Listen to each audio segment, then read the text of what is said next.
Welcome to the Church of Mabus radio show. It's Friday night, 7:05 p.m. Central. Listen to United Public Radio 107.7 FM New Orleans. And let's see here. I just want to go over a few guest things going on. Then we'll get to our guest. Daniel J. Dukes here, Secret History of the Wild West. We'll be starting with him very soonish. We're already starting with him. I'm just going to read a couple of guests real quick. August 5th is Kate Johnson. We got J.M. I'm sitting on that one. August 12th, Richard Grossinger. He's been around a while, kind of a UFO book that he wrote. Used to own North Atlantic Publishing. I'm in one of his books. But August 19th, Dr. Richard Allen Miller. That's a kind of a weird one. A guest that's on Coast to Coast a lot contacted me on that Alignable one on the show. And then he's like a scientist with a school for gifted children and all this stuff. It's like some X-Men stuff, I guess. Wow. But we'll get into that one. And then the 26th, we don't have a show. And then Wham comes back for Gail Lynn and Mana Subahani. I know Mona is paranormal like stuff. And Gail Lynn's some like meditation kind of situation. And let's see. I'm trying to do October. Right now I got Steven Snyder. That's a friend of Stephanie's on serial killers. I got you for that one, Wham. And I'm waiting on Flowers to pick a date. And that's either going to be the 7th or 14th. And I know he said yes. He's just picking the date. But that's on I need to make sure I get you a copy of his book. It's a Nazi occult book. Okay. But it looks like it's like $40 and huge and creepy. So $40 huge and creepy. Okay, there you go. Yeah, well, Nazi books are always creepy, but it's just like it's exposing them, I guess. It's not like pro-Nazi, of course, which we know that, but but for our audience and Daniel. but all right, yeah, Kyle. Just kidding. Yeah, werewolves of the SS. Nazis are creepy. We're not pro-Nazi. Yeah. But nonetheless. And I do think there are some Nazis in Ukraine, but I don't think everyone there deserves to die because they're there. And there's some in the U.S., so we don't all deserve to die because there's some Nazi a-holes here. You know, it's like don't nuke the whole place. That reminds me of that. That's that line from the Blues Brothers. I hate Illinois Nazis. So yeah. Well, all right. The book is Secret History of the Wild West, Outlaws, Secret Societies, and the Hidden Agenda of the Elites. Daniel J. Duke, author of Jesse James and the Lost Templar Treasure. It's great to have you back, Daniel. How you doing? I'm good, and thanks for having me back. It's a pleasure. I'm honored. So, just to give everybody kind of a primer, what is your relation to Jesse James? He was my great-great-grandfather. Yeehaw. Nice. That's cool. I mean, that's pretty cool. And so how did you come across that, find it out? I mean, what were some of the inklings of it as you were growing up that you found this stuff out? Well, my late mother, Betty Dorset Duke, she wrote 3 books about it. When she'd always, growing up, she'd always heard the story that, Jesse faked his death, came to Texas, and lived in Evans, Texas. And, everybody said it like it was a fact. It wasn't a big deal. But usually when families got together, they'd tell that same story all her life. And when she got time, after me and my brother and sister were in high school, she had some free time on her hands. So she decided to start researching because, the history books say one thing, but the family lore said another. And she wanted to know who was right. History or the accepted history or the family story. So she started researching it, and I would help her when I could. My sister helped her a lot. And she ended up proving with family photographs. We had all these family photographs, and we looked at them, and it's like, God, those are the same people. And she took them to the Texas. It's basically the state police for Texas. It's Department of Public Safety, their forensic lab. And they verified that our family photos matched historically accepted photos of Jesse and his family. So then she took them to Austin Police Department forensic lab. they verified it as well. And the third one was a group out of New Jersey. I think it was New Jersey at the time. It was Visionics. They were world leaders in facial recognition technology. Now they're called, or they got bought out by another company, Identics. But anyway, they also verified that our family photos matched the accepted historical photos of Jesse and his family. So we had that, and Mom thought, oh, everybody's going to be so happy when they find out he wasn't betrayed by Bob Ford. And so she came out in a Texas Monthly magazine with an article about it. Long story short, the people up in Missouri at the James Farman Museum didn't want to hear anything about it, and they just kind of blew her off. So she thought, well, I guess I need more proof, and we kept digging. And we had his diaries. We started researching all the names in his diaries, and it unopened. What is it unopened? She not only proved that Jess did fake his death and died, and they accepted history wrong. It also opened doors to stuff we never thought we'd get involved in, or even we would have never even thought of it. We were warned by two men who kept following us. Every time we were at the state archives in Austin, there were two men who were always there, and they're always watching us. And one day the librarian told my mother and I, don't sign the registry book. And we said, why? And he said, they're watching. We said, who? And he just turned around and walked off. So I thought, okay, this is weird. And we sat down. Those two men came up and introduced themselves. One was a former cop from Dallas, and the other one was a researcher. He introduced himself as a house painter first. Then the second time we met him, he gave me his card. He was a researcher for the Texas State Park. And I thought, this is a weird duo, and it's just weird. Why are they warning? They warned us not to mention names that tied in with the Texas power structure. And they didn't say what would happen. They just said, you don't want to do that. So I asked them my mother and I asked them who the Texas power structure were. They just kind of laughed and said, you'll find out. And we never were contacted by anyone identifying them as part of it, but it was just that. And I'm probably running off down a rabbit hole, but they. Oh, you're good. Well, you obviously said screw them, because the whole book's about hidden agenda of the elite. So is that like a football? Yeah. Well, I wasn't going to write about that, but I was given the okay by a man who I will not mention. I won't name his name, but another guy gave me the okay, and I'm certain that group has got more sway than the other people representing. And that's all I'll say. That's where the rabbit hole. So, and everybody, he has a book that goes deeper into that, which is the book he wrote, Jesse James and the Laos Templar Treasure. You can find that one on the archives at Church of Mabus and listen to it for free if you want to get into that heavier.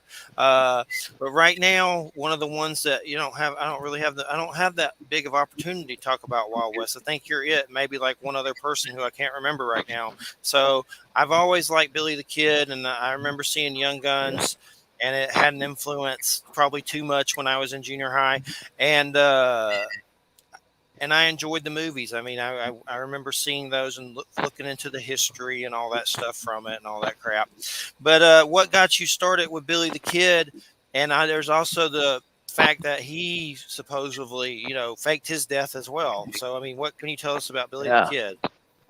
Well, there's everything around Jesse seemed everything around him isn't as history says in a lot of cases. I mean, up until through the Civil War, history's got it down, and most of his robberies, history has it down. But around the Northfield raid is where they actually, at the Northfield raid, they start getting the accepted history is pretty much all wrong. That's where it starts getting real full of holes. Jesse, for example, wasn't at the Northfield, Minnesota raid. That was his cousin Wood Height, who was also the man who was killed and passed off as Jesse. And that was Wood Height, his first cousin. Where Billy the Kid comes in, after the Northfield, Minnesota raid, after it had failed, he had been wanting out. He wanted to live a peaceable life. And a lot of people don't know that Jesse tried to fake his death in 1879, which was the same year. It was July. I believe it was July of 1879. He went to Las Vegas, New Mexico, and met up with Billy the Kid. And there's historical records, and I've listed a few in my book, that at the end, Billy the Kid in Las Vegas, New Mexico. And they kind of leave it at that. Jesse, some say he was trying to reform a new, and Billy the Kid fit the mold, and they could have continued their robbing sprees and criminal career.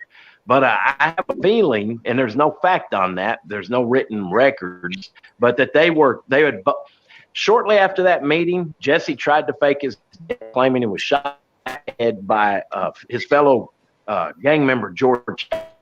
There was no body, so nobody believed it, and that death hoax, attempted death hoax that he perpetrated to try to get away, that failed.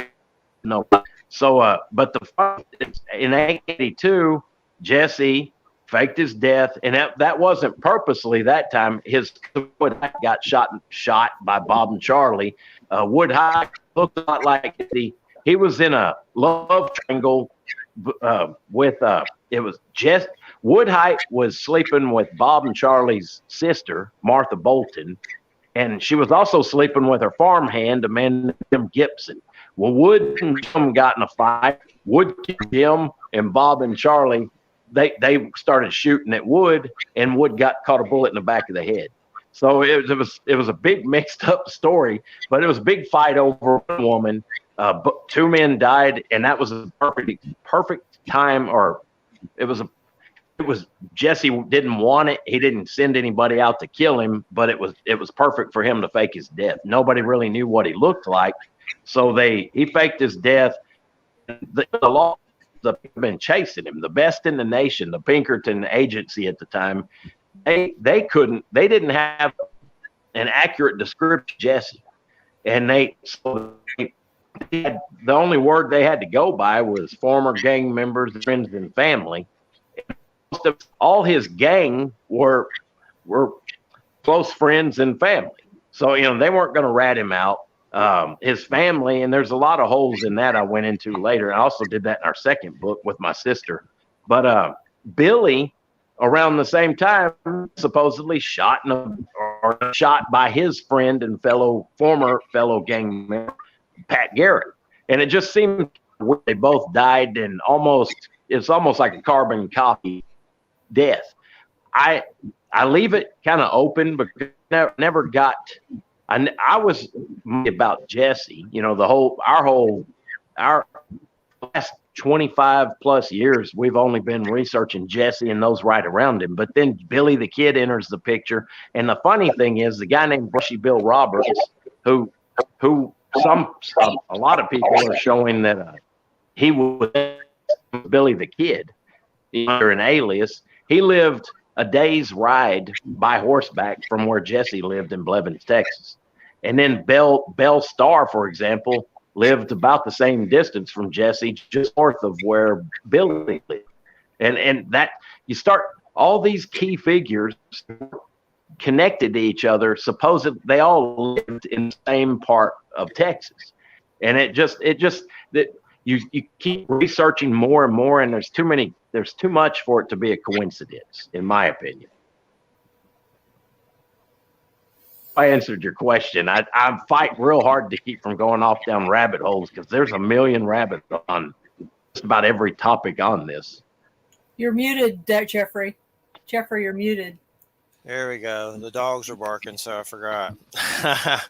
But anywho, I saw the Brad Pitt movie. That was actually pretty good. But I mean, it had the same situation with Pat Garrett and Billy the Kid from like the other movies we've seen, and I know what you mean by that.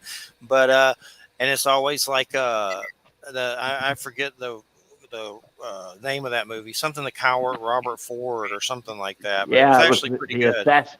Yeah, and I liked the movie. It was the assassination of Jesse James by the coward Robert Ford.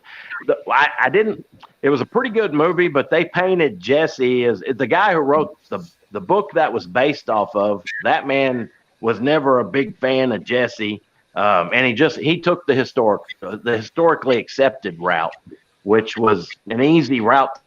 He had no reason to disbelieve it, as most people wouldn't. But so I can't fault him on that. And some historians get mad at Hollywood for tearing up a story, but at the same time, it's about entertainment. And if people are interested in the entertainment, then they'll dig deeper into the story and find out the truth on their own, or want somebody's version of it. So definitely.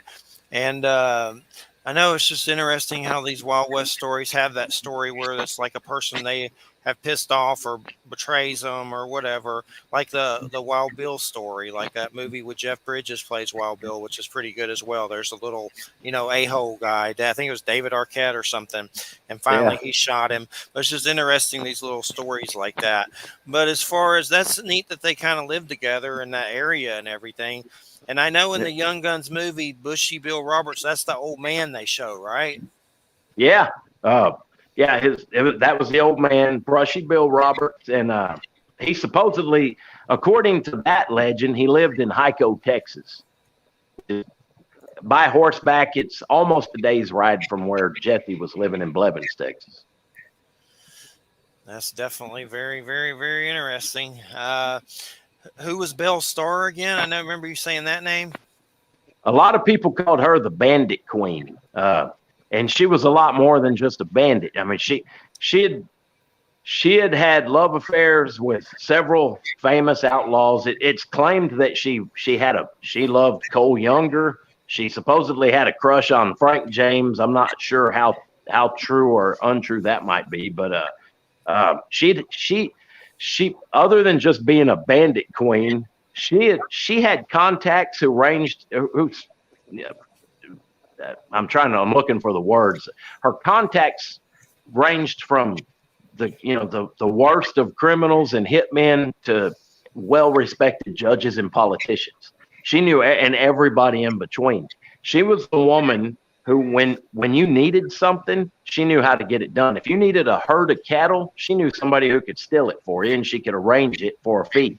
I mean, she was almost like a mob boss in a lot of ways.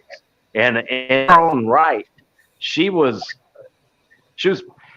probably much more of she was more amazing, in my opinion, than a lot of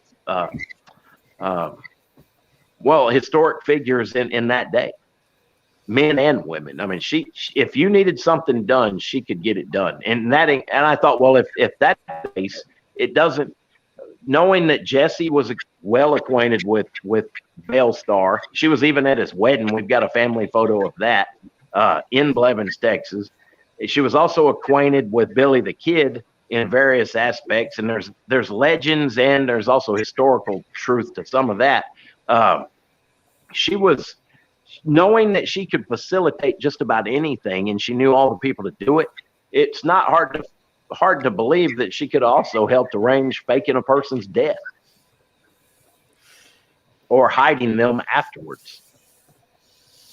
So Frank was his brother, right? Because I see there's a book, Frank and Jesse James. Like he had another brother, right? That rode with him, right? That's right. Frank was older than Jesse, just a few years older. And when you found these diaries and stuff, were they like passed down from your family, or just you came across them through other means? They were through the family. The diary we have is from 1871 until 1876. Wow. And when I say diary, it was more like a day book, because he didn't ever talk about his feelings and stuff like that. He just wrote down the facts, where he was, people he was with, different names, and there's a lot of known James gang members in that day book. And he also signed his name. He signed his name, his alias, James L. Courtney, and he also signed his name as Jesse James is in his signature is in the book, and also his initials JWJ. What is this daily leader on page 26, it says he dined with Jesse James and Billy the Kid. Who's that about in the newspaper? It says someone dined with them. Yeah, that was a famous doctor back in the day, and he had been according to that story, he had been in Las Vegas. He went in and had sat down and had dinner with. It was a friend of Billy's, and he wasn't sure as to who Jesse was at first. And after Jesse left, Billy told him, that was Jesse James, and I thought that was a real cool story. Yeah, I just wanted to add that in there. I added it. Well, it showed the connection, but I also thought it was just a real cool story. The difference, and I've also always been interested in the differences of all the outlaws. Like Billy the Kid, for example, when he went into town, you pretty much knew he was in town. Whereas Jesse shied away from towns. He didn't go around saloons. He'd go around towns. He always tried to avoid. And then you've got guys that I didn't write about John Wesley Hardin, but John Wesley Hardin, I would view him almost on the level of a serial killer because he went into towns looking to kill somebody. He's the guy who shot a man for snoring one night. Yeah. Pretty mean guy. And what do you mean by outlaws with a higher purpose? I mean, I know that's complex, but what's the outcome of that? That would tie back into a lot of what I wrote about in the first book with the Templar, Freemasons, and the treasures associated with the Freemasons and the Knight Templar. Jesse was a Freemason under his alias, and I can't find any proof that he was a Freemason as Jesse, but he was under his alias. Now, I've talked to a lot of Freemasons in the Blevins area, older gentlemen. One who knew before Jesse died. This old gentleman's name was George Roming. He was about 10 years old, and Jesse hired him and swore him to secrecy to help him bury some gold with some other elderly gentlemen. George was a 32nd degree Scottish Rite, and which I am now also. Their ties with Freemasonry, there's a lot of history behind the scenes that a lot of people don't realize that. And also, like the Templar, back to the Catholic Church, when the way the Catholics persecuted the Templar, who were a part of the Catholic Church at one time, then they turned on them because they wanted their wealth. And so did the King of France at the time. Well, when that happened, that set off a series of events that even go throughout today, and not as drastic as back then, but there's been a lot of cases.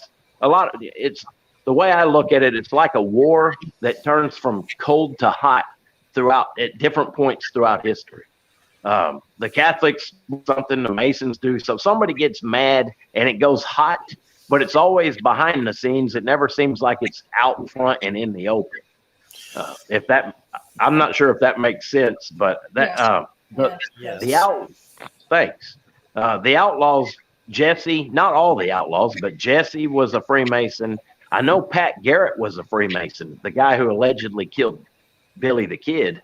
And I don't know about Billy, but I do know a lot of, in my opinion, a lot of the robbing that Jesse and others were doing were for, it was part of that war, that cold or hot war, depending. And at his time, there were actually up until about the 80s, there were a lot of times where it almost grew hot. And turned into a bigger situation. I know I'm looking at the picture of the new faces in an old photograph, and that was some of the findings where you found new information from the photograph, right? Yes. Which photograph are you looking at? Figure 5.1, page 40. Sarah Jackson, Susan James Palmer. Yeah, that's the wedding photo. Okay. Jesse and Frank's in it. Zarelda, family and friends, Blevins, Texas. Yep. I know there was some kind of new Billy the Kid picture that came up. Do you remember seeing anything about that anywhere? Some kind of new thing that went around about Billy the Kid not too long ago. I'd have to look it up. Yeah. They were playing if that's the one I'm thinking of, Billy. They were playing I think croquet. some kind of game that people wouldn't associate with an Old West outlaw, but it was pretty cool. Yeah, I have to look it up because I remember seeing something about it. I didn't get to watch that Billy the Kid show. I have it. I just haven't watched it. But new photograph or something. I remember something about it because I think they did like a. Yeah, there it is. It's them playing. Yep, croquet. Exactly. Yeah. That's a trip for sure. True West magazine. It has him. He looks the same almost in every picture, like the same kind of face and everything. It looks like he has Yeah, yep. He always has a look like he's amused. Yeah, well, it looks like he has a poncho on or something. Yep. You got any Western relatives, Wham, in your DNA? No, actually, I don't. Me neither, I don't think. Actually, I don't. Maybe some natives, but other than that, that's about it. Actually, I don't. This is not an area that I know a great deal about, except that, I mean, one of the things that I'd be interested in you talking about is you're talking about the elites. Can you say anything about those elites? Who are those elites? Can you reveal anything about them? Well, like, LBJ, for example. I don't know. I stopped at LBJ just because I didn't want to make the wrong people mad today, and I didn't want to go any further than that. And are you just talking about Texas? Or are you just talking about Texas, basically? No, the whole nation. Okay. Well, Texas, I know a lot more about, but it ties in with a lot. Well, world history in a lot of cases. Like with LBJ, for example, former President LBJ, he was part of it. Billy Saul Estes who I've met personally in Granbury, Texas. Billy Saul was said by a lot of people to have been, well, he was they call him a con man. He was the first man to be acquitted for murder because cameras were in the courtroom. When I met him, he didn't come to meet me. We were at an exhumation of a grave in Granbury, Texas. And he was there, and former Attorney General Wagner Carr was there. Now, Wagner Carr was also a friend of LBJ. Billy Saul and Wagner Carr, who are both now passed away, they both claimed publicly they didn't know each other. He knew of him, but didn't know each other. We saw them, and I personally saw them. They were back in the back corner of that cemetery just laughing and talking and having a great time until all the reporters started showing up, and they just kind of separated and went their own ways. And but Billy Saul came up and introduced himself to my mother. Very nice, very gentlemanly like. Seemed like a real friendly guy other than the two big bodyguards he had with him. And they didn't seem nice. That's their job, I guess. But they were tied in. Billy Saul was supposedly said by many to have been LBJ's hitman in some cases. Others claim he was, just a con man and a mobster from Dallas. He used to sell. He was notorious for a while, but one of his crimes was selling non-existent fertilizer plants to foreign and northern investors. He was making a ton of money, and LBJ used that as funding.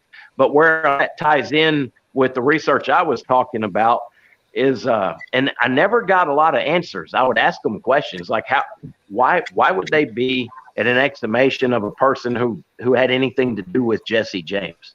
I never, it's to me a legitimate question. They'd always smile and dodge the question. But digging into that, BJ, there was a treasure in New Mexico they call it Victoria Peak treasure. And there were billions of dollars of gold found there by a man named Doc Noss. Doc Noss ended up being assassinated. He was shot in the back of the head during daylight in New Mexico. And the guy at the time, LBJ was a senator. He was heavily involved. According to a lot of people, of course, it's hard to get any proof. He was heavily involved with the treasures in Victoria Peak. Well, I thought, okay, why did he have any more knowledge other than there was treasure there? It's mentioned in the Watergate hearings, the treasure at Victoria Peak, and so that also ties in with Nixon. So that's two presidents that were tied in with a treasure that was also linked back not only to Jesse and Billy and them. I don't believe Jesse or Billy buried that treasure, but that treasure was buried back in the 1500s or earlier. And it ties in with Freemasonry and the Knights of the Golden Circle, Knights Templar. I believe that's where the treasures originated. A lot of them did. And it seems to tie in, it not only with politicians, presidents, hitmen, attorney generals, it ties in, and aside from the secret societies, it also ties in with the Baptist Church and others. But I specifically mentioned the Baptist Church in their Baylor University because I know for a fact from interviews, there was a treasure dig in Waco, Texas, and contacted the newspaper about it. They never would say a word. Then the news, we were asking them just questions. I said, "Well, there's a treasure on. It's in your backyard. Do you know anything about it?" And they wouldn't answer us back. So we went up there and we knew the man who owned the land, and he introduced us to the guys digging for the treasure, but they were real closed mouth. After the guys, one of the laborers was selling some of the scrap metal that they'd left behind. And he came to us, real nice guy, told us that Baylor University paid for that dig. They didn't get anything there, but he thinks they found where it was, and that's all he knew. A few years, and so I found a gravestone to it was a lady's name. When you're doing this, things that get out of the normal. I mean, you're looking at a cemetery, but anytime it involves this stuff, there's always something that seems to it seems out of place. There was all the gravestones are facing east, towards the rising, except for this one in the corner, and it was dated 1914 on one stone and 1911 on another. And that was weird. I put a picture of it in my book. It's got some symbols all. I got on Google Earth with all and used the template I'd been discovering. That treasure the codes on the tombstone line up to a spot a mile due south of that headstone. And that was right on the banks of the Brazos River in Waco. Like 3 years later, 2 to 3 years later, Baylor University dug a big hole right there on that spot that I had located. I thought, okay, this is getting tricky. Because I wasn't sure if I was right or wrong until that started happening. That was a 50-yard line brand new football stadium. And I thought, oh my God, this is insane. But it goes deeper. There are treasure maps by certain people that were years ago, and you can probably find them online. You can find them online, I know for a fact. One is alleged treasure buried in Waco by Jesse James. Art claims Jesse buried it. It's supposed to be a safe that's full of gold, jewels, silver, and information that leads to other precious treasures around the nation. It's a one that one leads to 13 treasures, or that's one, like the keystone to 13 other treasures. So that what I was getting at is that it's getting so crazy. It's like it reminds me of a spider's web. But anyway, that's the Baylor connection and all the other stuff on that, all on that treasure map. It stated there was a treasure a mile south on the banks of the Brazos River. And that was a mile south of the original old bridge from Waco. And it blew my mind that it was all tight. It all led to that spot. I was just proud to know that I located where it was. I mean, yeah, I'd love to add some, but it just, the knowledge from putting what I'd learned to the test and knowing that I was right, or having strong indications that I was right on the money, just that made me extremely happy. And then after I wrote my first book, having the current Grand Master of the Knights Templar write a glowing endorsement for my book, and he himself said I had cracked part of the code to the Templar treasures that originated in the temple at Jerusalem. That was that was the best compliment I could have ever had. I hope I answered your question. Yeah. I mean, it wasn't a specific question. It was just Okay. Well, it goes a lot deeper, and it gets a lot deeper than that. There's President Truman was involved. I know Nixon, just because mention of the treasure in the Watergate hearings, that seems to indicate Nixon was involved. But I know Truman and LBJ both were definitely involved in the treasures, and I think it was just them carrying on a plan that had been set in motion from the days of the Templar and Sir Francis Bacon, and some of the founding or the fathers of Freemasonry and Rosicrucianism. And what do you mean by the stealthy? I know this is probably complex, but stealthy war between the secret organization and its opposition that has been waged in the shadows for centuries. What are some of the polarities there? That would be Masonry, Freemasonry, and their allied societies, like Rosicrucians, for example, and the Catholic. Not so much the people of the Catholic Church; it's more the Vatican. All of that. The Vatican has a long tradition. It's basically two or more powers, two sides opposing one another for the same thing. It's power, and I don't know that there's a lot of gray areas. Like any war, there's always going to be gray areas, and it's hard to figure out sometimes who started what and who did what, whose fault was it. So I always go back to the beginning.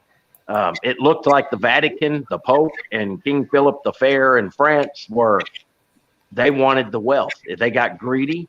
They turned on their own people and the Templar, and that's what started the whole thing. So I always go back to that to see where it started.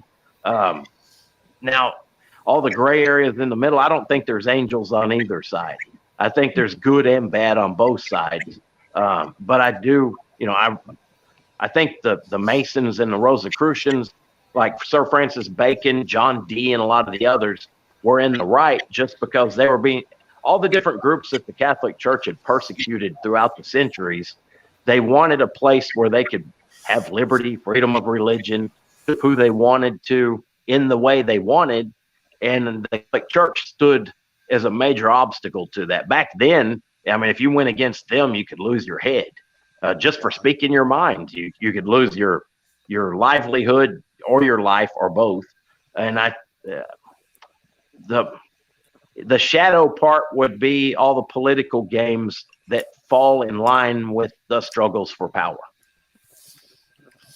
So just off the cuff, you may not have anything for this particular question, but have you ever had any paranormal stuff come up from getting into some of this kind of stuff, or weird dreams or ghosts or anything strange? That's funny you mentioned that. I'm on a paranormal hunt right now. Well, my girlfriend and her team are on a paranormal hunt in Palestine, Texas tonight. That's why I'm here. Nice. So, yeah, I hope I'll be up all night. I'll probably be up till sun up tomorrow. Just everything that involves it ought to be pretty cool. And I like the way my girlfriend follows it because she's got her degree in physics. And they're all very intelligent. They're not, there's some groups out there. It's like the wind blows a leaf or a door or something, and they think, oh, ghost. Well, they try to they try to disprove everything they find, and that's what I admire about that. Just trying to narrow it down and disprove it, and if they can't disprove it, they dig deeper. And I always like that approach. Well, that's one of the main reasons we do the show. Is when I was younger, I had testicular cancer at 17, and then later my dad died a few years later, and I had a lot of paranormal stuff happen to me. So we do UFOs, ghosts. We have serious people from like BFRO about Bigfoot, and that stuff gets crazy as hell. Just some of those, and I love it. And I was just curious, but that's cool that they're doing that for sure. But some ghost stuff. I know there's have you ever been to like ghost towns and stuff, or visited any around the Western ghost town? I've never been to one, but I've heard of people having, experiences at that kind of stuff, old saloons and stuff like that. Yeah, I've been to the ruins of a lot of ghost. Well, kind of, they're not like the movie ghost town, but I've been to ruins of towns. I haven't been to one of the really cool old ghost towns yet. But there's a lot of ruins and different communities. A lot of stuff happened, and then the whole community it came to nothing. And you can find like old wells. Usually just all that's left of a lot of the homes are the stone chimneys. And I don't know if you heard him, but his girlfriend and them are out doing a paranormal thing right now. That's why they're on the road. So some kind of paranormal adventure. But it's definitely fascinating, especially when you can get into so many different things. One of the weird things I like about the West is there's a fiction genre called Weird West.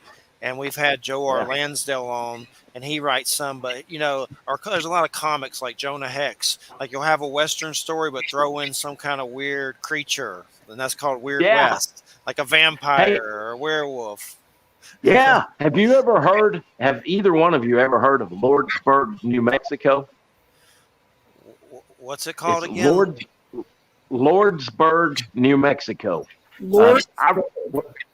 Years ago, I came across that while I was researching, and there talk about some wild stories. It was old cowboys in the Old West chasing pterodactyls across the sky and shooting at them. Just all kinds of weird. There's supposed to be a portal.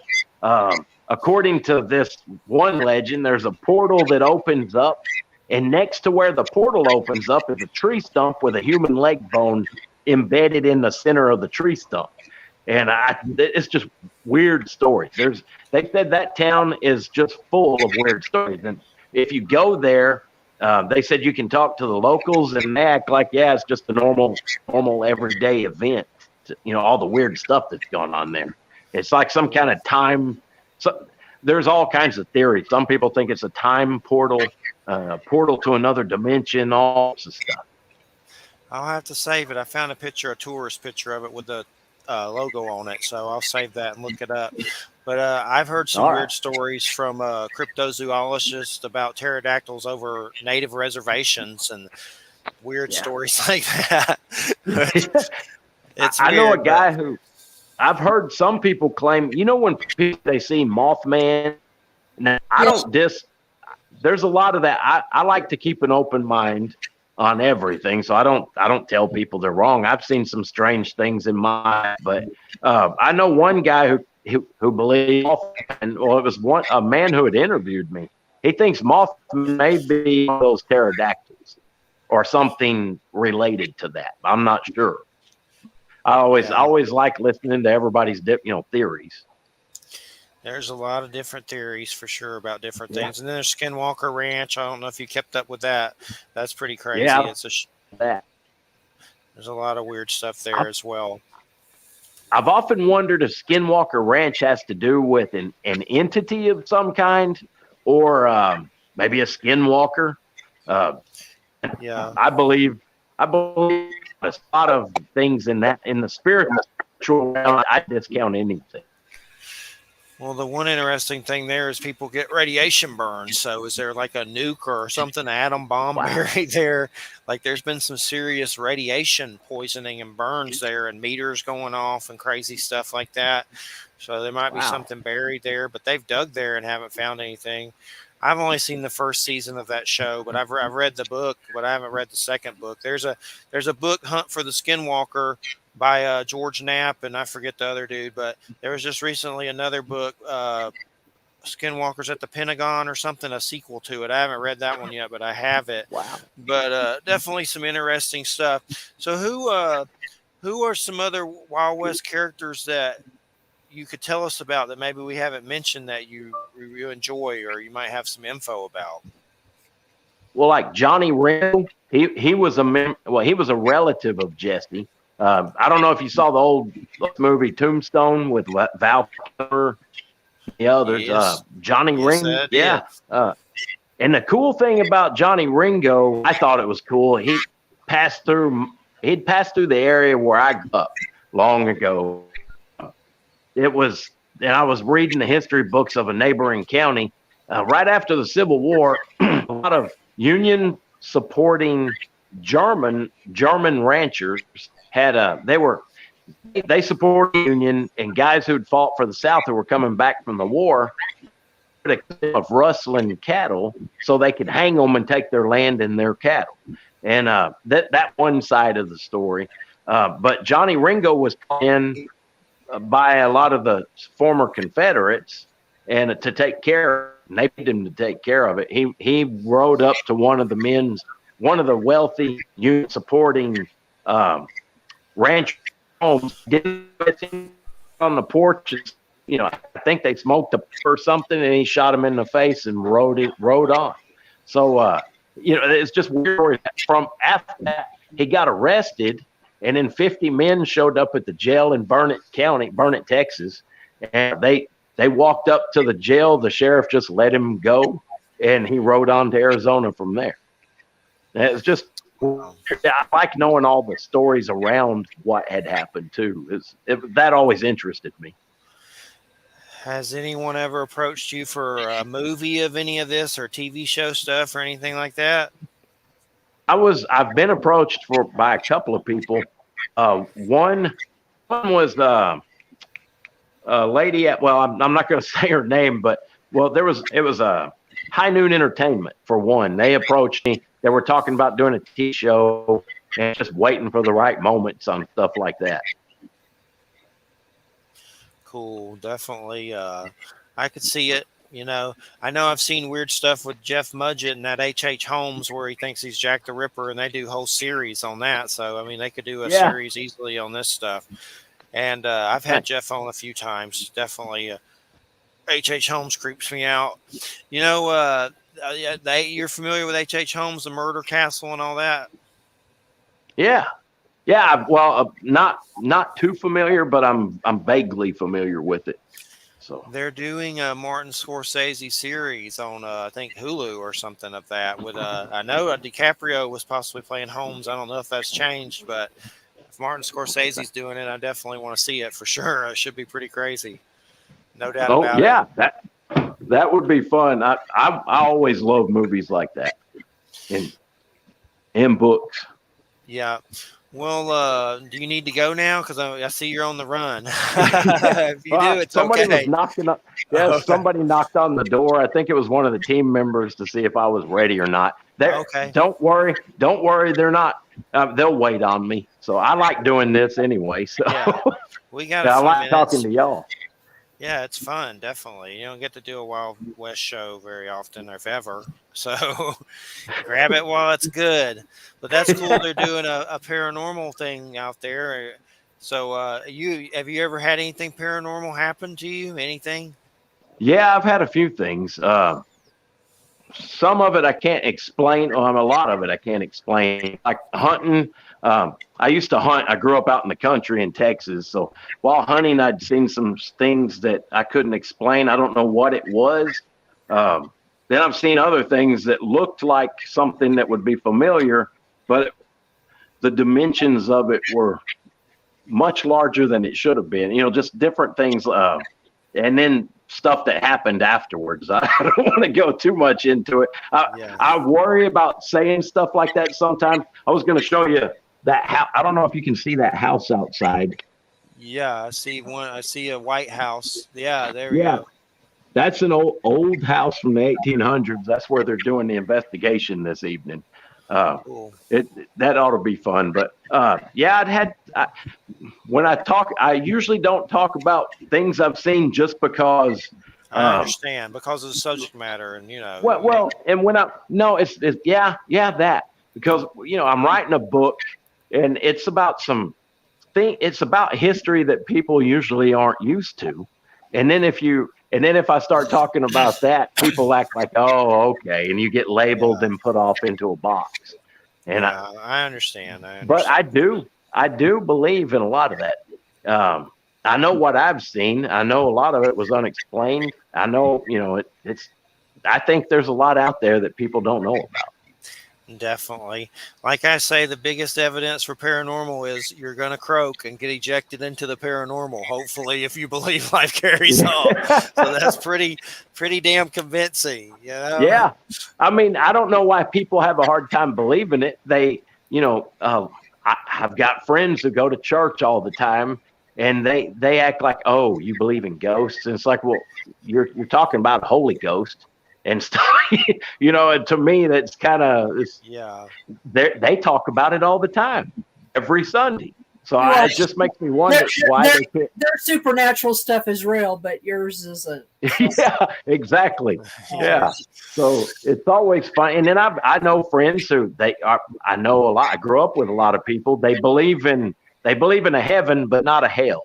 They believe in a God, but not a devil. They don't believe in demons. They don't believe, but they believe in angels. And to me, they're cherry picking in a lot of ways. And then there's a lot that's yet to be discovered, in my opinion.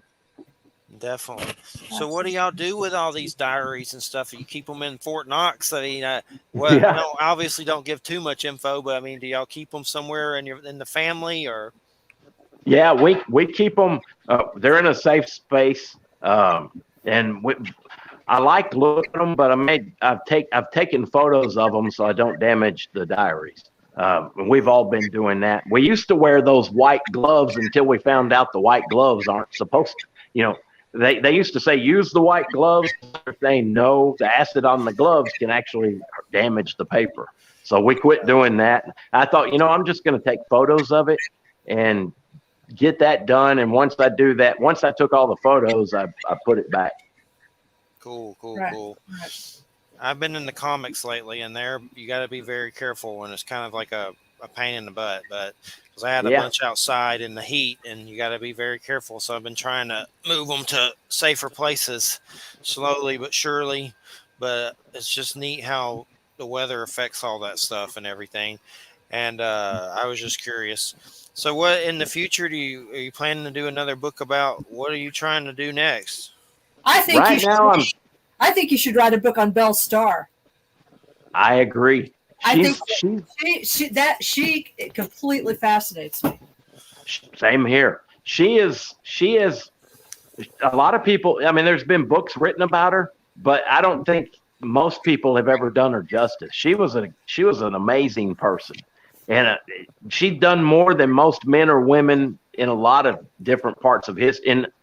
Most men and women never do half or even a fraction of what she'd done. Right. And even she was a successful person. She was assassinated. Truly, she was riding her horse, and some coward was hiding in the brush and shot her in the back with a shotgun. And then after they shot her in the back, they walked up. The stories vary, but they supposedly walked up and finished her off with another blast from the shotgun. And that's how she ended. Always some coward dickhead. Yeah. I see the only movie I see about her is 1941. I don't know if they've made any others, but that was the first thing that came up. 1941, Belle Starr. Yep. I mean, because she obviously had connections to the elite as well as these other folks. So it's like her story would shed a whole bunch of light on other things. I think there's a lot of women throughout history that we may never know about just because of the way history was written. They were very integral parts of any spy organization. Anytime you have a war, you're going to have you're going to have men and women involved in that. Women have their own gifts that they can use to get information and all kinds of other stuff. I mean, they play just as an important role as any man did. And in a lot of cases, like my mom and my grandmother, my mom who raised me, I always thought every woman around me was always, I admire, I'm not going to say I didn't admire the men, but the women were usually levels higher than the men. I'm trying to put it as nice as I can. Every woman who raised me was much more intelligent and capable than a lot of the men. So I think that's an area in history that needs to be explored in great depth. Women of the Wild West. I agree with you. Lots of good stories out there that haven't been told yet. For sure. I agree. And so we should probably close out. So we're doing about an hour. What do you have a website that anybody can check out? Yeah, I've still got my late mother's website going. It's jessewjames.com. My name, I've got my website, and I'm always forgetting the address to my own website. It's Dan Duke Author. It's either dandukeauthor.com I'm sorry, it's danieldukeauthor.com. That's the name of my site. Or you can just Google my name, Daniel J. Duke Author, or Jesse James in quotes, and find it. And the website where my publisher's website is innertraditions.com. And I love that publisher. They also have got a lot of interesting books dealing with the paranormal as well, Right. which I think I love their book list. Every time I get a catalog, I end up half broke spending money on books. So. For which publisher? Inner Traditions? Inner Or Traditions, yeah, yes. Inner Traditions. Sure enough. Sure enough. All right. Well, we appreciate it so much, Daniel. It's been great having you on. We always love it. Keep us in the loop in the future for sure. If anything drops at the investigation, let us know. You can let them know you were on a show that we've had shows about UFOs with like famous Air Force captains and weird stuff, and nuclear physicists and craziness like that, like serious stuff like that. So we do those as well. But it's been great. Thanks so much, and enjoy your paranormal trip. Thanks for having me on the show, and I enjoyed the talk. I enjoyed the show, and I'm honored. And y'all have a great weekend. You too. Have a good one. Take care. Take it easy. Bye-bye. Bye-bye. Bye-bye. Let's see here. All righty. You're listening to United Public Radio, 107.7 FM, New Orleans. Let me pull up Stephen Flowers' Nazi book. Nazi book? Nazis. Those Nazis. Like Inglorious Bastards. Nazis. But the occult and National Socialism, the symbolic, scientific, and magical influences on the Third Reich. Dang, this thing looks like a phone book. Let me look it up here. 544 pages. Jeez. Lord, that's too much Nazis. But it's Flowers, so it's some good stuff. So, Don Webb's new book comes out in January. I was checking on that. I may have a blurb on that one. We'll see. I don't know if they used it, but he asked me to do one for it. So, cool. Flowers wanted me to get on the blurb list for this, but it was too late by the time I asked. They already closed the blurbage. I could have had a blurb on the Nazi book. Hopefully, I'll at least have one on Don Webb's book. Here it is. The occult and National Socialism, the symbolic, scientific, and magical influences on the Third Reich. Yeah, I mean, it's like $40. Who's the publisher on that? It's Inner Traditions. Wow. But yeah, Inner Traditions. Definitely interesting. Do you want it? Do you want a copy of it or a PDF? Well, I don't know. I mean, if you can get a PDF, that's fine because I'm trying to reduce the number of actual books that I have in the house since I have like several thousand. As you can see behind me, this is like a small sliver of what I have, you know. What did I just do to this thing? I don't know. You made yourself really yellow. I don't know. Oh my God. Wow, I got rid of you. What happened? Okay, there we go. I'm gone. Okay, I don't know what I did. I have too many books here to where it's insane. I need to go through them and get rid of some. It's like there's a lot of crappy ones that publishers send that are like sequels to fiction books that I've never read in my life. Like they'll send this stuff to you. I don't know what the hell I did. What are you doing here? I don't know. I hit something. I hit something I shouldn't have. Yep. Trying to fix it. There's Joanne Byer Benetti. That's Stephanie Benetti's mom. Is she listening right now? Say something if you are.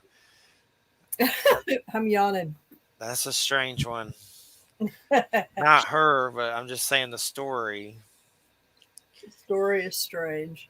Her daughter, I heard passed away, but I mean, I'm sure that's what happened because I don't know why anybody would say if it wasn't true, but I actually did a show with her interviewing. Oh, now I forgot the lady's name. The lady that's the Conjuring lady, the Oh, yeah, woman, yeah. Oh, and yeah. Oh, yeah. What's her name? Perrine? yeah, Whatever. something like that. Yeah, But the real Conjuring mother, right. and I'd heard that Stephanie passed, but I didn't know for sure because I didn't really see anything. But I'm sure it's true. I think Joe told me so. I mean, it's Yeah, true. But I thought that Joe had mentioned that she had what the passed. hell did I do? I don't know. Cut in half somehow, and I can't fix it. I don't know what I did, but screw it. I'm trying to figure it out, but I don't want to get too obsessed with it. But yeah, I'll get the PDF for that. It comes out in October. So. Perone, the Perones. Yeah, yeah. And Andrea Perone is who you're probably thinking. yes, that's it. And I interviewed her about that whole thing. That was a big one for sure. Kind of a big, weird one. A long time ago. Many moons ago. Many moons ago.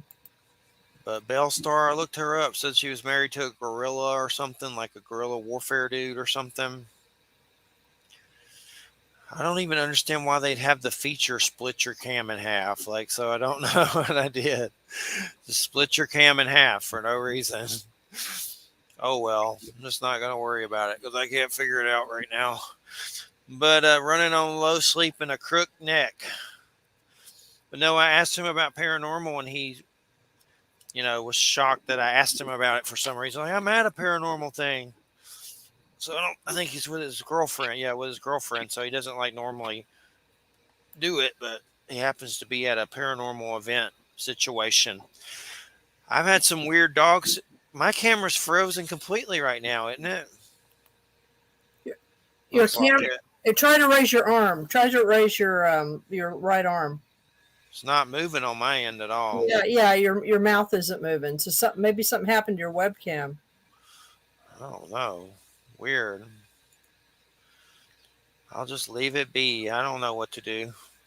I don't know what happened. I don't think I stopped it. Mute mic. Stop mic or cam. I didn't do that. So solo lay it. No, that's not. Right, there you go. I'm just leaving it alone. I don't know what the hell I did to it. But I've always been into the Billy the Kid story, but where are the natives at in all this? They don't got the treasure. Are they dead by now? I would think they would be involved somehow. That's when I forgot. What I think is really interesting about it is that, I didn't know exactly how to posit this question to him, but there is the question. Somebody asked me that, I was talking about this kind of stuff to somebody, and they were like, well, what is all this stuff about treasure about? I mean, like, why? Why this obsession with Templar treasure? And I tried to explain to them, but I would have liked to have heard him explain that it actually has to do with banking and finances and stuff. And part of what was going on in the late 19th century was the United States sort of went from one banking crisis to another. And there was no central bank. And so regional banks and state banks and financiers held a lot of power. And that's sort of where hello, are you gone now? I don't know. Maybe Jeffrey went away. But in any case, the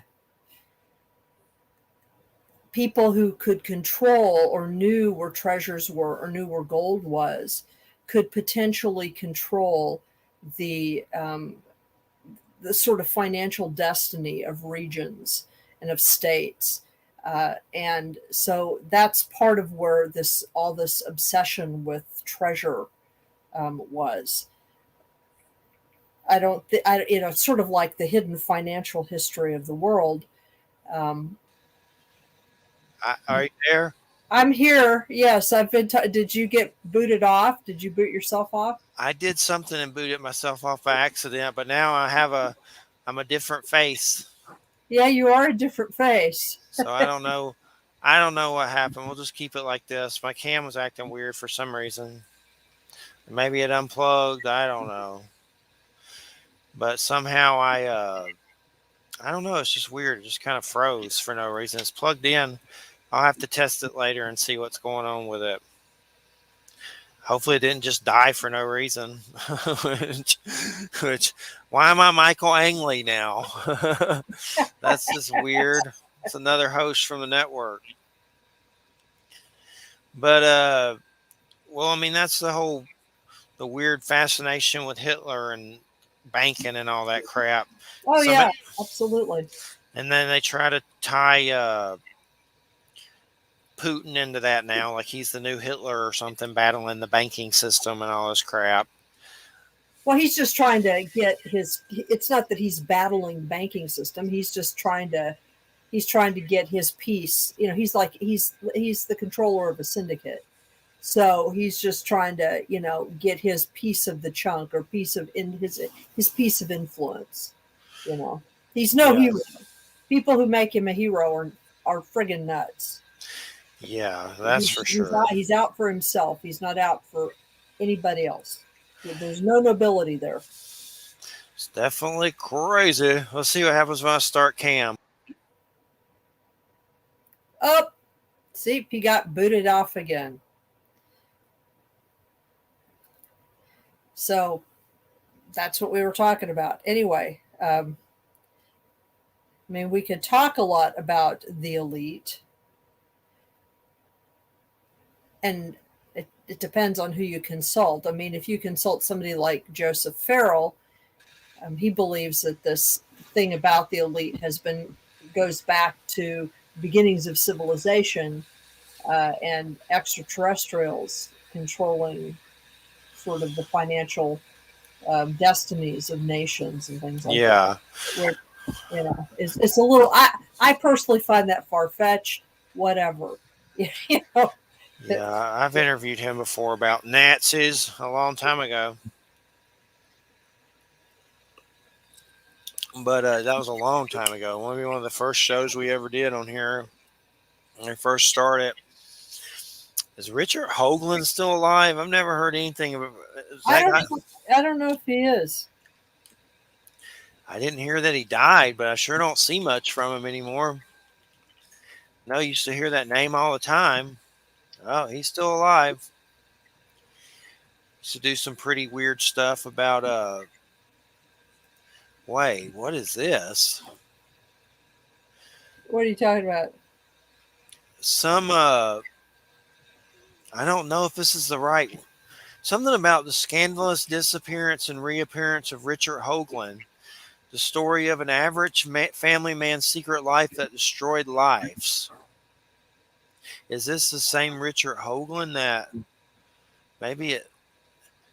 I don't know. It came up under his name. So it's kind of weird. Because a long time ago, I heard a weird story about him ripping someone off or something weird like that. Like staying in a house when he should have left and doing weird stuff. So I don't know. This may be the same dude. This may be the story. It's just kind of a weird thing that popped up from medium.com. The scandalous disappearance and reappearance of Richard Hoagland, but I'm not sure. You would think it would mention I'm seeing Richard Hoagland missing, and then Richard Hoagland obituary. So hold on just a second. Well, okay. Let's see. It's kind of a weird.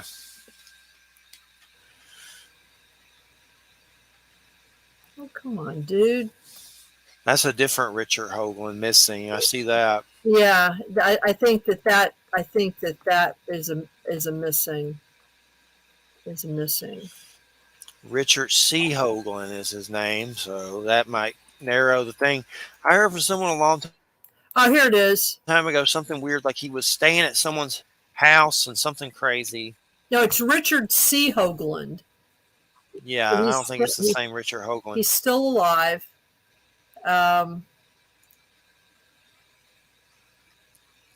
Here's his site.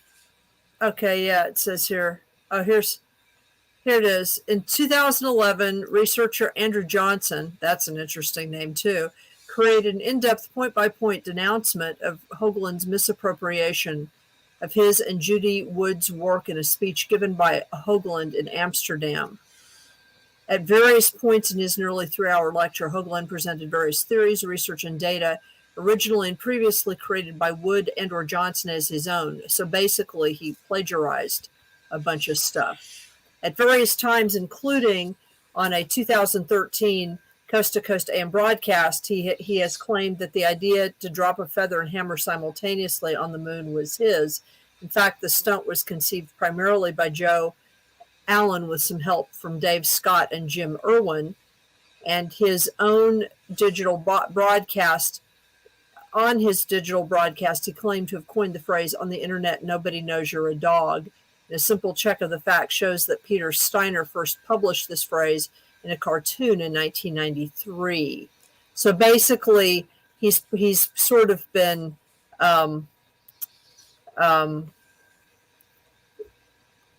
he's been proven to be a plagiarist, I guess. I heard a weird story about he lived with some lady and ripped her off and wouldn't leave and trashed the house or something a long time ago. I was looking at UFO Watchdog. This guy still puts stuff up here, I guess. UFO Watchdog. It's been around for a long time. Dr. Bruce Goldberg. I've heard of that name. It's just a place where they talk crap about alien people that are frauds, supposedly. I don't know how. Wait, Art Bell's on there? Yeah, it's saying he's one too. So, I mean, I don't know who runs this one.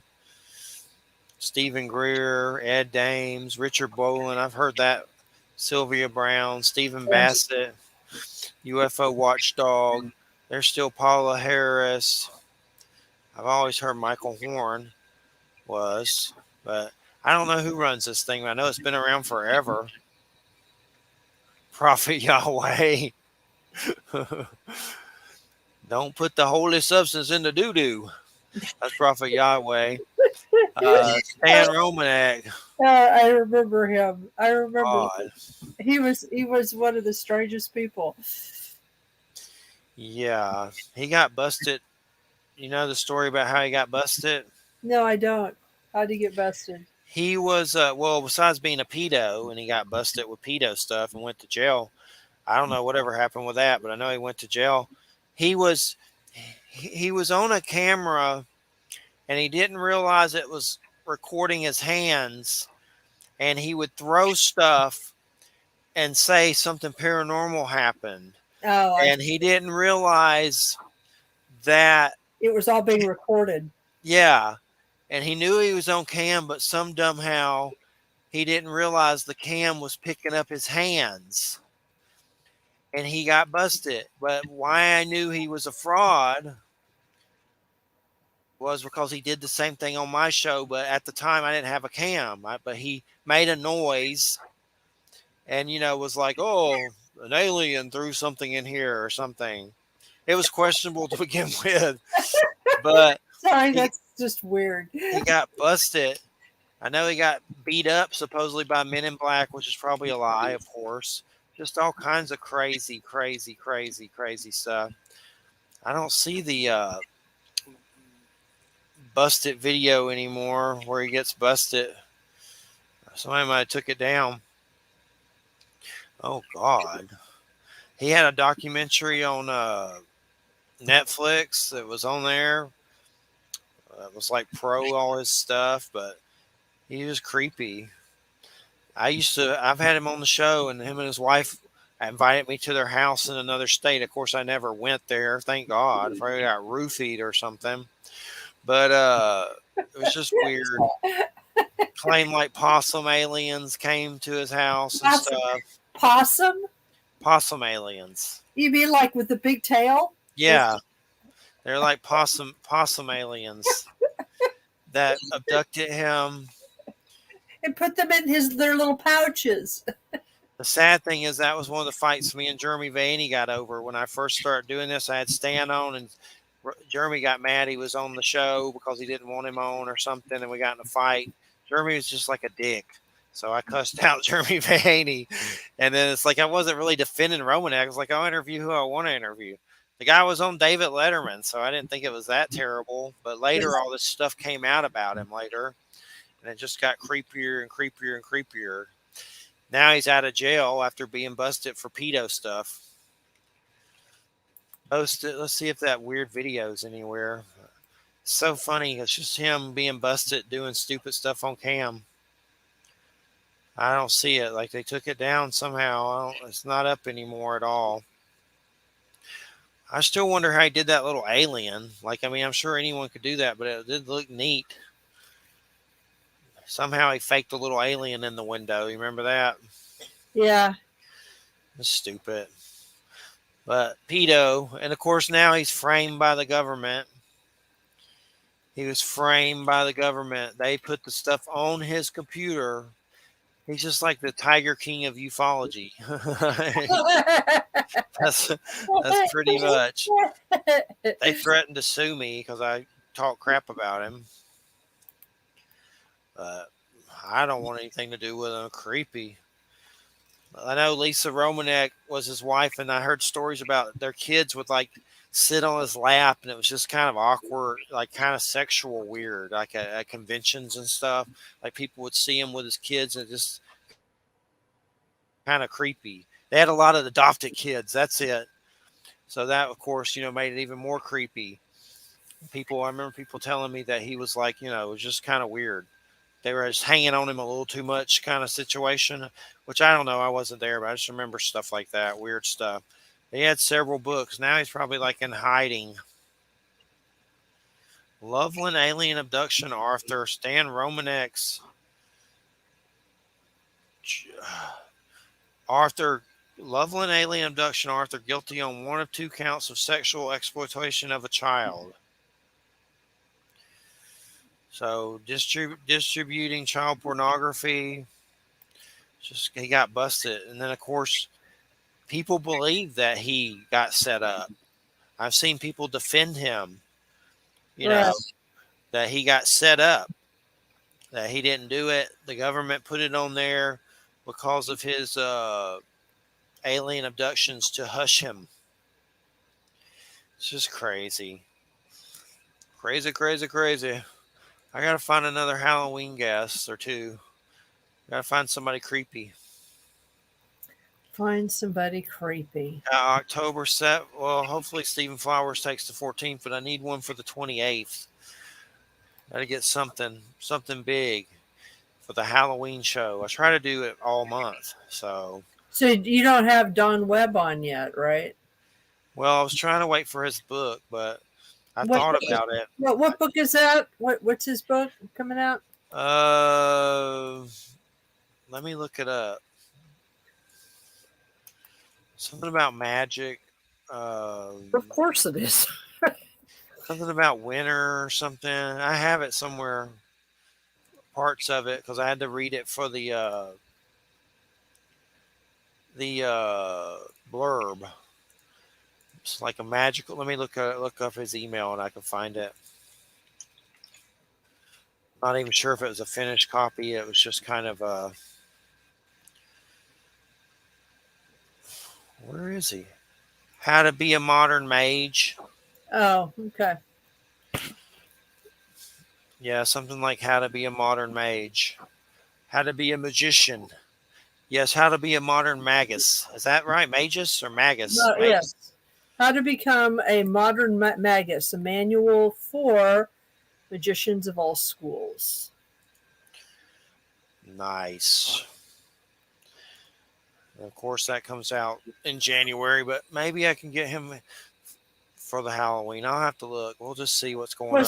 Well, see if he's just willing to come and talk. Yeah. About some stuff, Yeah, I'll find out. Let me get the Stephen Flowers date first set because then I'll know what dates are free and everything. But waiting for Stephen for the 14th, and I'll have to look into the 7th. I know last year we had Nathaniel Gillis on, which was kind of like a exorcist dude. That was pretty good, and got into some weird necromancy stuff with alien abduction and weird stuff. That was kind of weird. about implants Right. and all that stuff.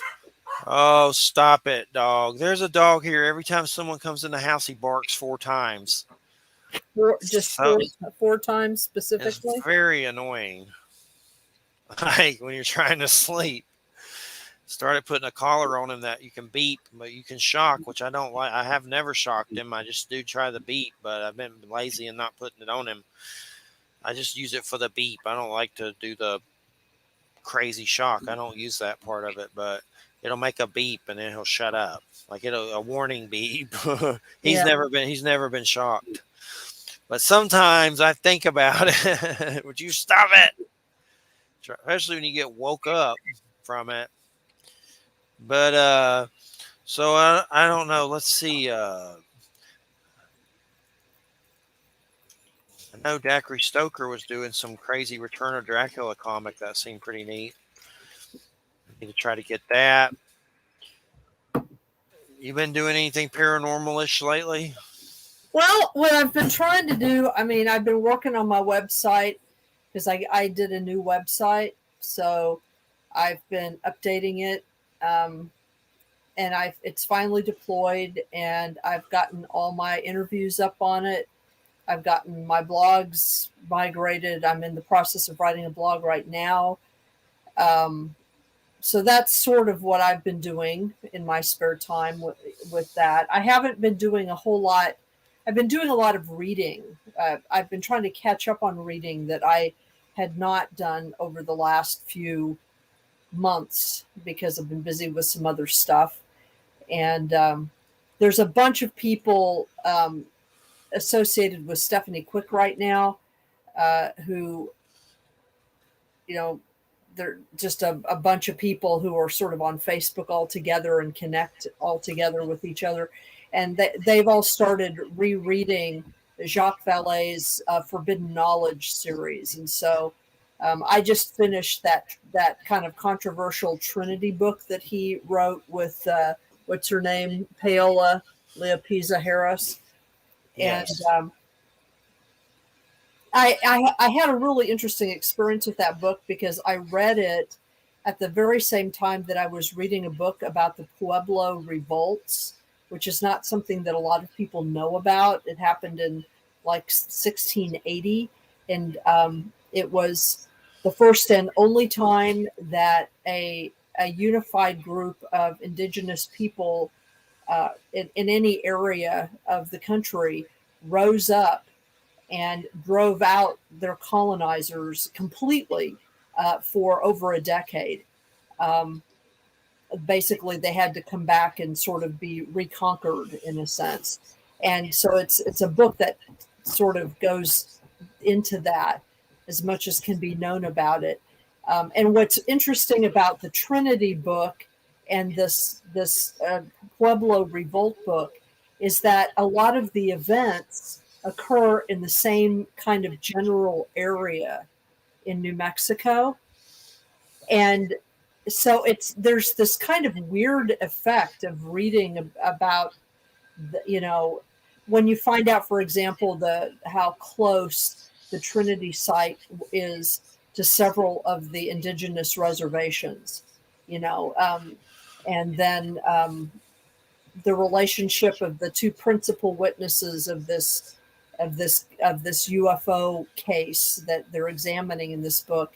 The fact that these kids were of mixed indigenous Spanish heritage. It's just interesting. It's kind of like the two books sort of merged in my head. You know what I mean? Because there's a lot of mystery surrounding both the stories about the Pueblo Revolt and about this supposed crashed UFO case. It's almost like the witnesses are similar in some ways. It's like these things happen, but nobody will talk about them. You know what I mean? It's just weird. Anyway, I'm sort of writing about it because it was just an interesting set of synchronicities. But those are the kinds of things that I'm doing right now. I'm kind of catching up on my reading, and haven't really had a lot of opportunity to to talk to Gail or anybody like that here. But I'm sure that, as soon as as soon as as soon as fall sets in here, I'll probably be doing some more stuff.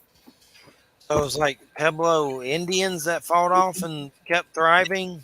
Yeah, well, yeah. I mean, it's basically, if you look at New Mexico, if you look at like a map of New Mexico today, what you'll find is like the northern and middle part of the state is completely full of. All you have to what you do is in Google search, you put in Pueblo, New Mexican Pueblo, or pueblos, and what it'll do is it'll show you both where reservations are and where um, remaining pueblo villages are, because there are some villages that don't have reservations attached. It's just the pueblo itself that is kind of its own independent entity. You know what I mean? It doesn't have like a big reservation around itself. But yeah, basically, what happened in the Pueblo Revolt is that, and there's a story about it, but we really don't know a lot of the details. Um, but basically, there was a plot that was organized. This is the story. There was a plot that was organized by a guy named Popé. And Popé, they're not entirely clear exactly which Pueblo he was from. See, people tend to think that all the Pueblo indigenous people are the same, and they're not. They live in similar kinds of houses because they're all inhabiting a similar environment. But in fact, we're talking about like um, a number of dialects in like 3 or 4 different language families. Like even members of, say, the Yemes Pueblo and the Tewa Pueblo, who basically were of the same language family. Their dialects were so different from each other, and they may have only been 50 miles from each other, but the dialects were so different from each other that they couldn't understand each other. So we're talking about people that are actually quite diverse. And somehow Pope figured out a way of communicating to all of the pueblos, all the major pueblos, of a plan to rise up all at once, simultaneously, during the same time period, like the same 24 hours, simultaneously. And this is without mass communication. The only communication they had were runners that had a piece of knotted rope that they would hand to the different people at each elder at each pueblo and tell them to untie a knot for each day. And when they got to the one day, they somehow figured out how to do this, and they all rose up in the same 24-hour period and killed everybody. Like killed all the friars, massacred the Spanish colonists and drove them out. It drove all of them out, like literally to a person, drove them all out. And it's kind of an extraordinary story, because there's the story about Popé, but the details about how he did what he did aren't clear, because they weren't preserved anywhere. And there are some, they might be preserved in some oral traditions, but Pueblo people aren't talking about it.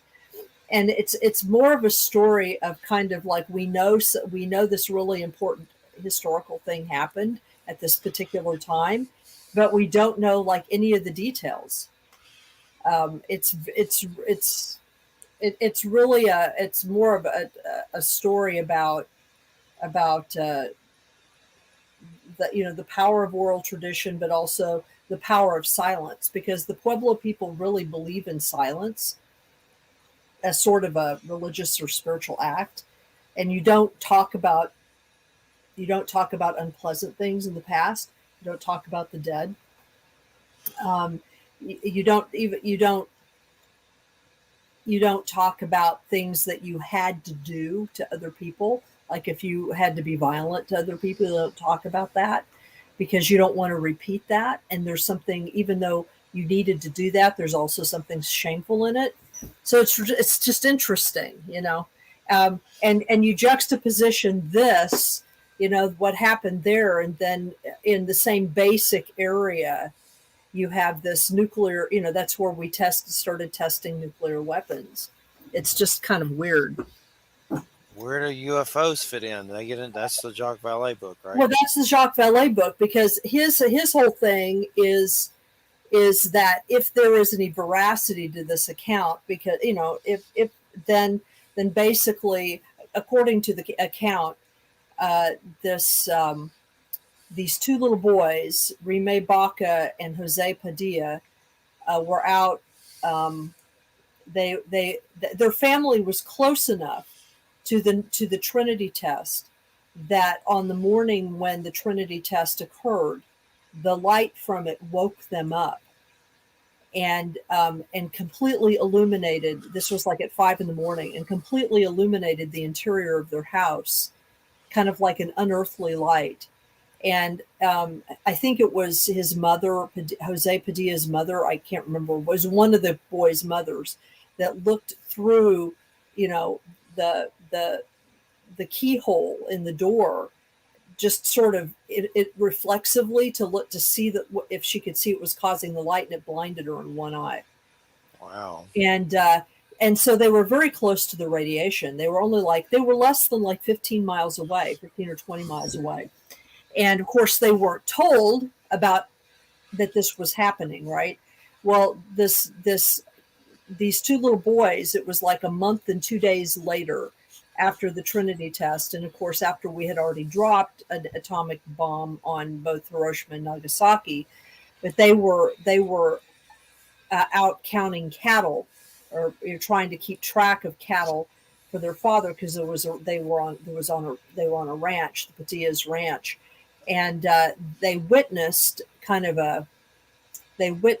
first, they heard kind of a weird sound and a bright light, and then they heard, like, it's been described as like a crunching noise, and they hurried to see it, and they witnessed the final descent of what they described as an avocado shaped craft that had crashed into the ground and had kind of created this gouge in the middle of the field. And I think, to me, the most interesting part of it is not the craft. I mean, you've got these two little boys, and they're seeing something that they don't have any idea what it is, right? I mean, they didn't even know about the Trinity test. They just remembered this weird light and rumbling sounds, and all that kind of stuff. They didn't know what it was. And but according to them, they hid behind some rocks. These are little boys. One of them was 5 and one of them was 6 or 7 or something. And they both witnessed these, I think it was 3 little creatures that seemed to come out of they didn't see them actually come out, but they were apparently associated with this object, and they were sliding. They weren't really walking. They were kind of gliding around, and they described them as looking sort of like praying mantises, insectoid kind of like. Yes. But the thing that most impacted them was that the beings were uttering these cries of distress. They were uttering these very emotional cries of distress, and seemed to be impressing. It was like the 2 little boys felt like they could pick up on the thoughts of these beings, and these beings were expressing sadness and despair and really intense emotions that apparently, even after all that time, when they were first telling the story to Paola, that it really affected them. So that's the thing that's really interesting to me. It's not even the craft so much, or the descent or anything. It's these little details like that, about, because those aren't the kinds of details that people who are just hoaxing accounts will talk about. You know what I mean? It's like that's what John Keel calls sort of an index of authenticity. There's something unusual here. Yes. And then it's supposed to be one of the one of the cases where there was supposedly certain metal objects or certain artifacts that were found, and one of which was preserved by the boys up until the time that they were an adult. Now, what is interesting about this piece of metal that they have, which they do have a picture of in here, is it just looks like a bracket. It just looks, I mean, if you just look at it, it just looks like a farm implement, okay? It doesn't look that remarkable. And in fact, Jacques Vallée, he assumed that it was probably because, according to the boys, eventually within a day or two, the military did show up, and they did secure the area kind of haphazardly. They did secure the area, and they did like throw some pieces of metal away or do some stuff, you know. And one of the boys, Jose, supposedly actually at some point when the soldiers weren't there, because they didn't set up a security, thing around, they didn't cordon it off, essentially, not at first. And so they were little boys and they were able to sneak around and, get into things.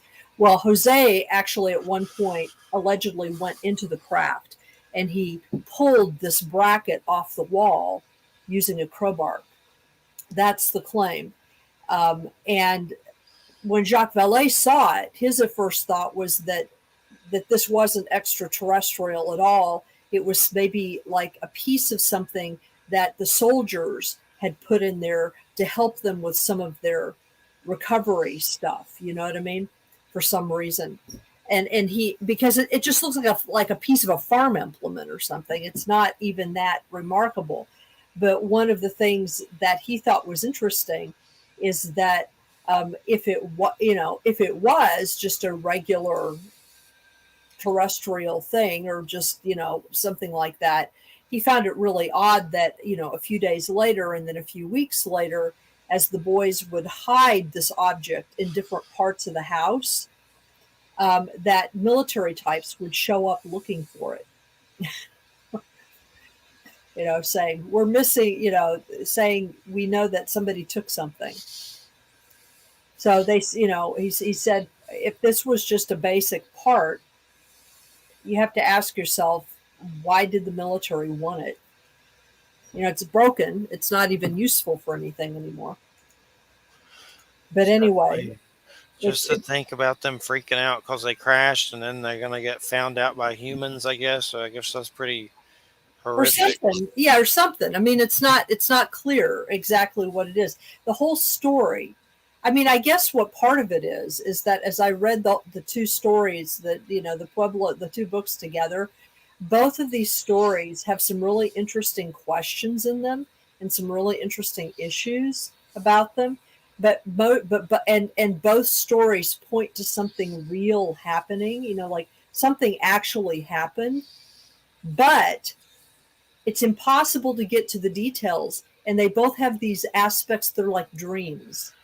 You know what I mean? It's all about memory and dreams and trying to figure out like what it's like.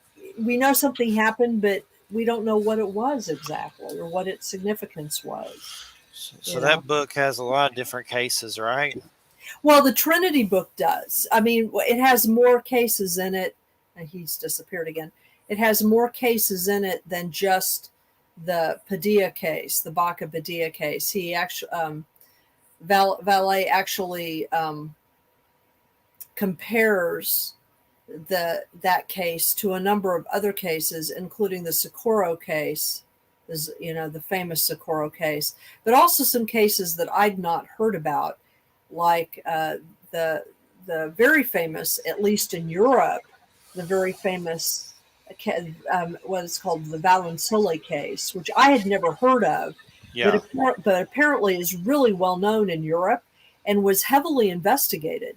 And what's interesting about the Valensole case is that the reason he brings it up is because it has a number of features in it that are startlingly similar to certain features of the Padilla Baca case but there's no way that those boys could have, there's no way that those boys could have been influenced by that case because they were just too young when that happened. And you know what I mean? But there are some similarities to the two cases that he brings out. And the Valensole case is very well attested. I mean, it's considered to be one of the best and most investigated cases in Europe. I mean, the French, the French have spent a lot of money and time and a number of agencies studying it and looking at the physical evidence on the ground and all that kind of stuff. So he talks about some other cases where there's physical evidence, either objects or material left behind, or marks on trees, very clear marks left on trees and whatever. And one of the other things that becomes apparent in the book is that part of the reason why this case, as well as some other connected cases to it in New Mexico, were probably ignored is because of who the witnesses were. They were people who were living close to the Trinity site, like a lot of the indigenous people whose reservations, like the Mescalero Apache Reservation, is due east of White Sands. So, any fallout that would have happened would have eventually just floated like right over their reservation, but these two kids were, they were Hispanic and indigenous people. Nobody's going to believe them. Yeah. They're poor, they're living on a poor ranch in San Antonio, New Mexico, and that's part of the issue too, is that they're close to places where classified stuff is going on, and also their status, their racial and economic or ethnic status, kind of makes it so that people will tend not to listen to them. So there are a lot of just interesting sort of issues that come up in this book as a result of that. I mean, from Vallee's perspective, if this is a real case, if there's veracity to these witnesses, one of them has died.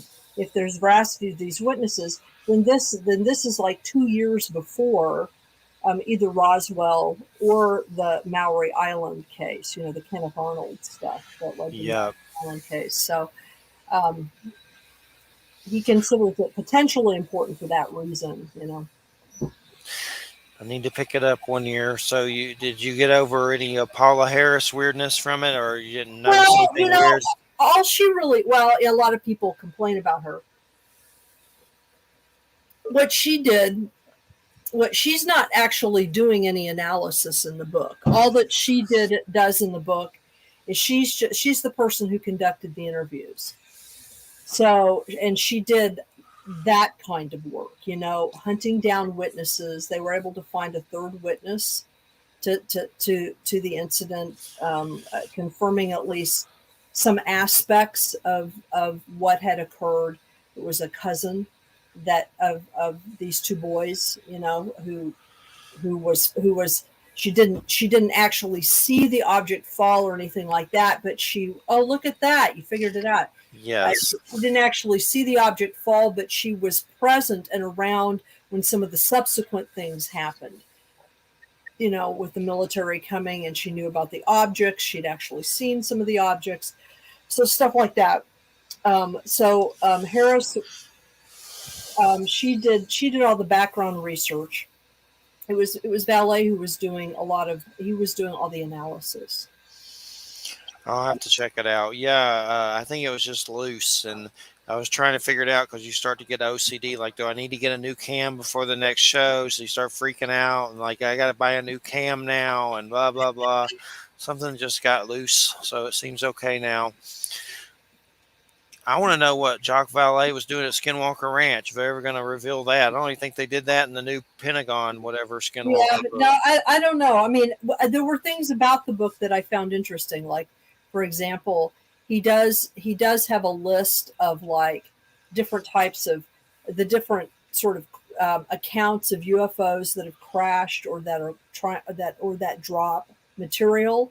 like, some kind of, physical objects. So he does mention the Maori Island incident, which in previous books he's always talked about as if that was probably a hoax. And I think that, like, I certainly think that Kenneth Arnold thought that there was an aspect of it that was a hoax, and so did John Keel.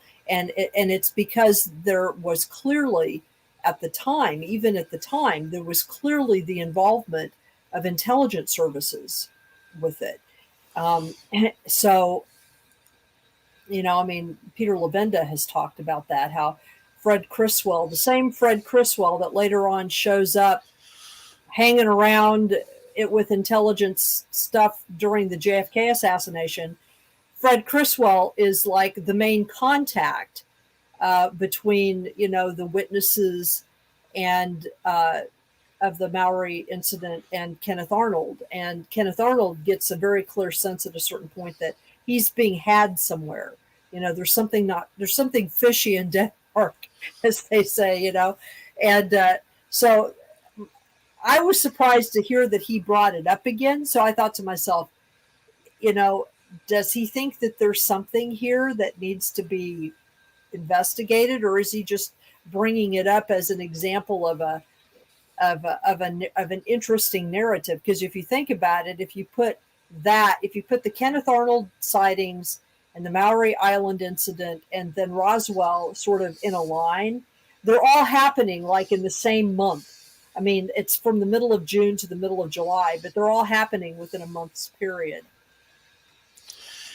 Yeah, I know that Chase Koetsky told me they had to report to Bigelow when she was in MUFON, and they would go to UFO crash sites, and she was serious, but I mean, it's just kind of hard to believe when someone tells you that he was actually going to weird crash sites when he was involved with all that MUFON crap.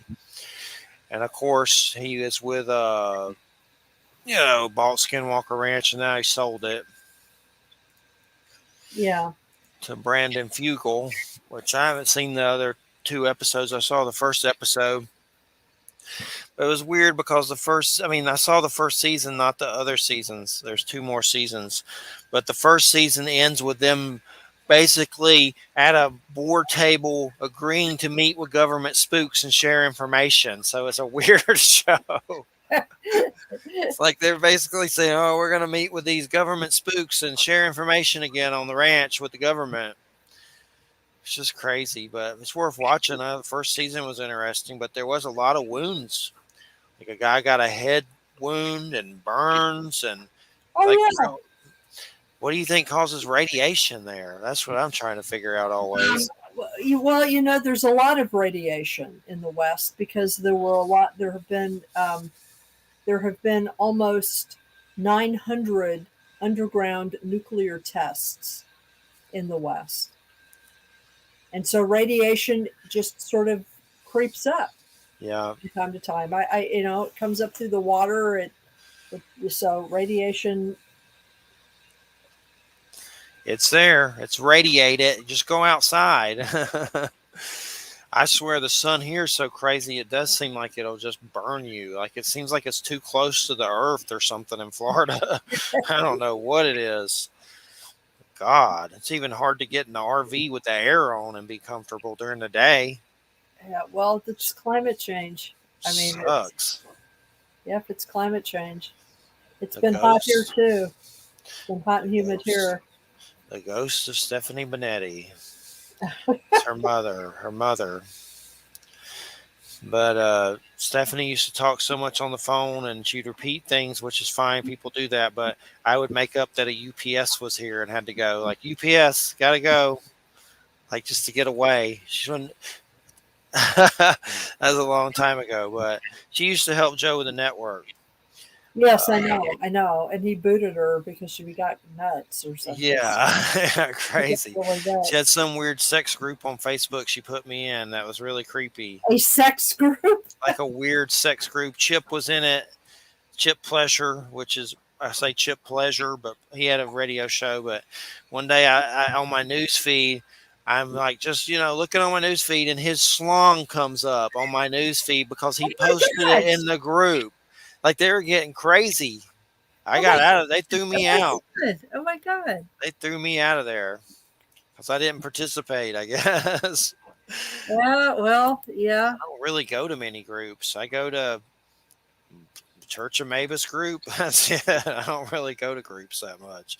I see they're doing that UFO tarot. I'm interested in getting that from Greg I Bishop. haven't seen that one. Some kind of ufology tarot.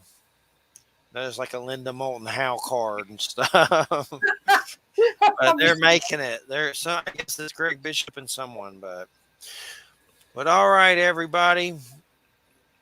Thanks for listening. I'm going to sleep. No, I'm probably not till later, but I'm tired. We'll see you next week. See ya. Bye. All right. Good night, everybody.